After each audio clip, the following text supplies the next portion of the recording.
et depuis 2 ans, je suis basée au Sénégal. Je travaille pour une entreprise africaine.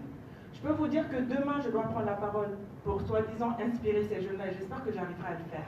Mais s'il y a un élément qui annulera tout ce que je dirai demain, c'est cet élément de corruption.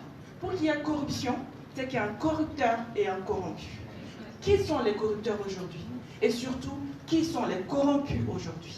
Les corrompus aujourd'hui, ce sont les personnes qui sont censées empêcher cette corruption. Ce sont les personnes qui sont censées nous protéger. Ce sont les personnes qui sont censées mettre en application les lois de sanctions, etc. Aujourd'hui, je travaille dans une entreprise. Nous répondons à des appels d'offres.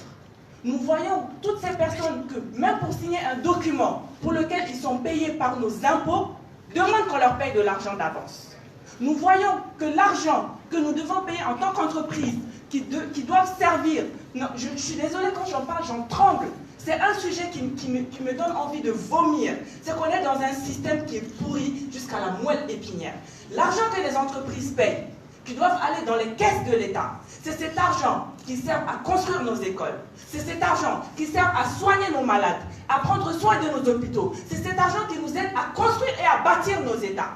Cet argent-là, qu'est-ce qu'on en fait? Nous, les entreprises, on le prend et on le donne à une personne lambda qui le met dans sa poche, qui, malgré tout, cette personne est un agent de l'État payé par la sueur du front des Maliens, des Africains. Nous travaillons, nous payons des impôts, etc. C'est cet argent qui paye cette personne et malgré tout, cette personne s'enrichit sur l'argent des entreprises. Là, on parle des agents de l'État. Parlons de nos dirigeants, les ministres, le président de la République. Quand les élections arrivent, vous savez comment sont financées les élections présidentielles dans nos pays? Les entreprises sont racketées.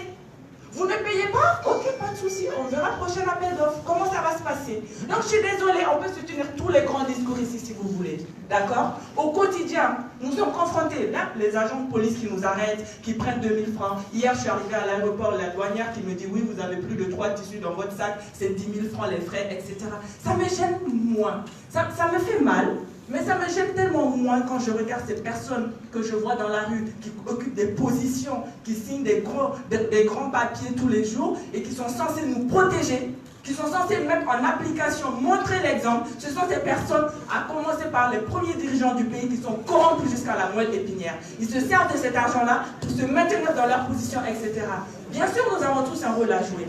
Bien sûr, je peux dire à la douanière, à l'aéroport, que je ne lui donne pas les 10 000 francs parce que c'est de la corruption. Je peux dire au policier, je ne lui donne pas les 10 000 francs parce que c'est de la corruption. Mais qu'est-ce que je dis au président de la République? Qu'est-ce que je dis à toutes ces personnes qui nous dirigent, qui sont censées nous protéger, mais qui sont les premiers à nous bafouer, qui sont les premiers à nous jeter en pâture, qui sont les premiers à hypothéquer notre avenir, parce qu'ils ne vont pas arrêter. Ils ne vont pas arrêter de s'enrichir illégalement et nous et les entreprises qui sont là aussi ne vont pas arrêter parce qu'elles veulent continuer à survivre. Parce que ceux qui commencent en disant oui, j'ai répondu à un appel d'offres, oui, je ne paye pas, et bien 2 jours, 3 jours après, vous allez voir qu'ils vont commencer à payer parce qu'ils n'ont pas le choix, ils ont des salariés, etc. Et pendant ce temps-là, qui sont ces salariés?